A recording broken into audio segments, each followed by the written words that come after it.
LK cooking and ಬ್ಲಾಗ್ಸ್ಗೆ ಸ್ವಾಗತ.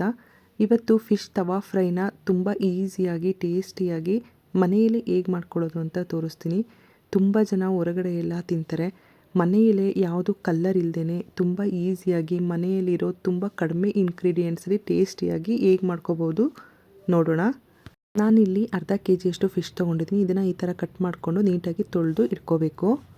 Masala ready ಮಾಡ್ಕೊಳ್ಳೋದಕ್ಕೆ 1.5 ಸ್ಪೂನಷ್ಟು ಅಚ್ಚ ಖಾರದ ಪುಡಿ ತೊಗೊಂಡಿದ್ದೀನಿ, ಅರ್ಧ ಸ್ಪೂನು ಧನಿಯಾ ಪೌಡರ್, ಸ್ವಲ್ಪ ಅರಿಶಿನ, ರುಚಿಗೆ ಎಷ್ಟು ಬೇಕು ನೋಡಿಕೊಂಡು ಅಷ್ಟು ಉಪ್ಪು, ಮತ್ತು 1 ಸ್ಪೂನಷ್ಟು ಕಾರ್ನ್ಫ್ಲೋರ್ ತೊಗೊಂಡಿದ್ದೀನಿ, ಮತ್ತು ಅರ್ಧ ಸ್ಪೂನು ಅಕ್ಕಿ ಹಿಟ್ಟು, 1 ಸ್ಪೂನಷ್ಟು ಕರಿಬೇವಿನ ಸೊಪ್ಪನ್ನ ಚಿಕ್ಕ ಚಿಕ್ಕದಾಗಿ ಕಟ್ ಮಾಡಿ ಹಾಕ್ಕೊಂಡಿದ್ದೀನಿ, ಮತ್ತು 1 ನಿಂಬೆಹಣ್ಣಿನ ರಸ ಹಾಕ್ಕೊಂಡಿದ್ದೀನಿ, ಅರ್ಧ ಸ್ಪೂನು ಕಪ್ಪು ಮೆಣಸಿನ ಪುಡಿ, ಮತ್ತು ಅರ್ಧ ಸ್ಪೂನಷ್ಟು ಶುಂಠಿ ಬೆಳ್ಳುಳ್ಳಿ ಪೇಸ್ಟ್ ಹಾಕ್ಕೊಂಡು ಇದನ್ನು ನೀಟಾಗಿ ಮಿಕ್ಸ್ ಮಾಡ್ಕೋಬೇಕು. ಇದಕ್ಕೆ ಸ್ವಲ್ಪನೇ ನೀರು ಹಾಕ್ಕೊಂಡು ಚೆನ್ನಾಗಿ ಮಿಕ್ಸ್ ಮಾಡ್ಕೋಬೇಕು. ತುಂಬ ತೆಳ್ಳಗೆ ಮಾಡ್ಕೋಬಾರ್ದು. ಮಸಾಲ ಎಲ್ಲ ಮೀನಿಗೆ ಅದು ನೀಟಾಗಿ ಹೊಂದ್ಕೋಬೇಕು. ಆ ರೀತಿ ಮಿಕ್ಸ್ ಮಾಡ್ಕೊಳ್ಳೋದ್ರಿಂದ ಸ್ವಲ್ಪನೇ ನೀರು ಹಾಕ್ಕೊಂಡು ಚೆನ್ನಾಗಿ ಪೇಸ್ಟ್ ರೆಡಿ ಮಾಡ್ಕೋಬೇಕು. ಫಿಶ್ ಫ್ರೈಗೆಲ್ಲ ತುಂಬ ಮಸಾಲ ಹಾಕಬಾರ್ದು. ಮಸಾಲ ಹಾಕಿದ್ರೆ ಅಷ್ಟು ಟೇಸ್ಟ್ ಇರಲ್ಲ. ತುಂಬ ಜಾಸ್ತಿ ಮಸಾಲ ಆದ್ರೂ ಕೂಡ ಚೆನ್ನಾಗಿರಲ್ಲ. ಇಷ್ಟೇ ಮಸಾಲ ಹಾಕಿದ್ರೆ ಸಾಕಾಗುತ್ತೆ. ಇಷ್ಟೇ ಮಸಾಲ ಯೂಸ್ ಮಾಡಿಕೊಂಡು ನೀವು ಒಂದು ಸಲ ತವಾ ಫ್ರೈನ ಮಾಡಿ ನೋಡಿ, ಸಕ್ಕ ಟೇಸ್ಟಿಯಾಗಿರುತ್ತೆ. ನೋಡಿ, ಈ ರೀತಿ ಪೇಸ್ಟ್ ಇರಬೇಕು. ತುಂಬ ತೆಳ್ಳಗೆ ಆಗಬಾರ್ದು, ತುಂಬ ಗಟ್ಟಿನೂ ಇರಬಾರ್ದು. ಈ ಕನ್ಸಿಸ್ಟೆನ್ಸಿ ಇದ್ದರೆ ಸಾಕಾಗತ್ತೆ. ಇವಾಗ ಮಸಾಲ ಪೇಸ್ಟ್ ರೆಡಿಯಾಗಿದೆ. ಇವಾಗ ಫಿಶ್ಶಿಗೆ ಇದನ್ನು ಸ್ವಲ್ಪನೇ ತಗೊಂಡು ನೀಟಾಗಿ ಎಲ್ಲ ಕಡೆನೂ ಹಚ್ಕೋಬೇಕು. ನೋಡಿ, ಈ ಥರ ನೀಟಾಗಿ ಮಸಾಲ ಎಲ್ಲ ಹೊಂದ್ಕೋಬೇಕು ಮೀನಿಗೆ. ಆ ರೀತಿ ಎಲ್ಲ ಕಡೆನೂ ಈ ಥರ ಹಾಕೋಬೇಕಾಗತ್ತೆ.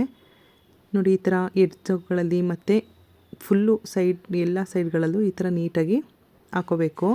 ಇವಾಗ ಇದನ್ನು ಒಂದು 10ರಿಂದ 15 ನಿಮಿಷ ಮ್ಯಾರಿನೇಟ್ ಮಾಡಿದ್ರೆ ಸಾಕು. ನಿಮ್ಗೆ ಆಗಲಿಲ್ಲ ಅಂತ ಅಂದರೆ, ಮ್ಯಾರಿನೇಟ್ ಮಾಡೋಕ್ಕೆ ಟೈಮ್ ಇಲ್ಲ ಅಂದರೆ ಆವಾಗಲೇ ಕೂಡ ಮಾಡ್ಕೋಬೋದು. ಟೈಮ್ ಇದ್ದರೆ ಒಂದು 15ರಿಂದ 20 ನಿಮಿಷ ಆ ಥರ ಎಲ್ಲ ಬಿಟ್ಟು ಮಾಡಿದ್ರೆ ಚೆನ್ನಾಗಿರುತ್ತೆ.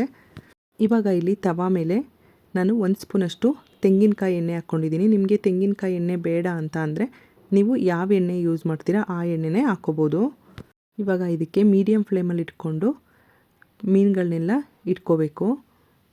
ಜಾಸ್ತಿ ಐ ಫ್ಲೇಮಲ್ಲೆಲ್ಲ ಇಟ್ಕೊಂಡ್ರೆ ಬೇಗ ಸೇದೋಗುತ್ತೆ ಮತ್ತು ಚೆನ್ನಾಗಿ ಬೆಂದಿರಲ್ಲ. ಅದಕ್ಕೋಸ್ಕರ ಮೀಡಿಯಮ್ ಅಥವಾ ಲೋ ಫ್ಲೇಮಲ್ಲಿ ಇಟ್ಕೊಂಡೆ ಸ್ವಲ್ಪ ಬೇಯಿಸ್ಕೋಬೇಕಾಗತ್ತೆ. ಇವಾಗ ಇದು ಸ್ವಲ್ಪ ಬೆಂದ ಮೇಲೆ ಇದನ್ನು ಮಡ್ಚಾಕ್ಕೊಂಡು 2 ಸೈಡು ಚೆನ್ನಾಗಿ ಬೇಯಿಸ್ಕೋಬೇಕು. ಫಿಶ್ಶಿಗೆ ಮಸಾಲ ಎಲ್ಲ ಚೆನ್ನಾಗಿ ಹೊಂದ್ಕೋಬೇಕು. ಆ ರೀತಿ 2 ಸೈಡು ಚೆನ್ನಾಗಿ ಬೇಯಿಸ್ಕೋಬೇಕಾಗತ್ತೆ. ಆದಷ್ಟು ಲೋ ಫ್ಲೇಮಲ್ಲಿ ಮೀಡಿಯಮ್ ಫ್ಲೇಮಲ್ಲಿ ಇಟ್ಕೊಂಡೇ ಮಾಡ್ಕೊಳ್ಳಿ. ಇಲ್ಲ ಅಂತ ಅಂದರೆ ಬೇಗ ಸೀದೋಗುತ್ತೆ ಮತ್ತು ಟೇಸ್ಟ್ ಚೆನ್ನಾಗಿ ಬರಲ್ಲ. ಇದಕ್ಕೆ ಅದೇ ಫಿಶ್ ಆಗಬೇಕು ಇದೇ ಫಿಶ್ ಆಗಬೇಕು ಅಂತೇನಿಲ್ಲ. ನೀವು ಯಾವುದೇ ಫಿಶಲ್ಲೂ ಕೂಡ ಇದೇ ರೀತಿ ಮಸಾಲ ಯೂಸ್ ಮಾಡಿಕೊಂಡು ಒಂದ್ಸಲ ಟ್ರೈ ಮಾಡಿ ನೋಡಿ. ಅನ್ನ ರಸಮ್ ಜೊತೆಗಂತೂ ತುಂಬಾ ಟೇಸ್ಟಿಯಾಗಿ ಚೆನ್ನಾಗಿರುತ್ತೆ. ನೋಡಿ, ಇವಾಗ ಆಗಿದೆ ಇದು. ಯಾವುದೇ ಆರ್ಟಿಫಿಷಿಯಲ್ ಕಲ್ಲರು ಮತ್ತು ಟೇಸ್ಟಿಂಗ್ ಪೌಡರ್ ಏನೂ ಇಲ್ಲದೇ ಹೊರಗಡೆ ಹೇಗೆ ಸಿಗುತ್ತೆ ಫಿಶ್ ತವಾ ಫ್ರೈ, ಅದೇ ರೀತಿ ತುಂಬ ಕಡಿಮೆ ಇಂಗ್ರೀಡಿಯೆಂಟ್ಸಲ್ಲಿ ಮನೇಲೇ ಮಾಡ್ಕೋಬೋದು.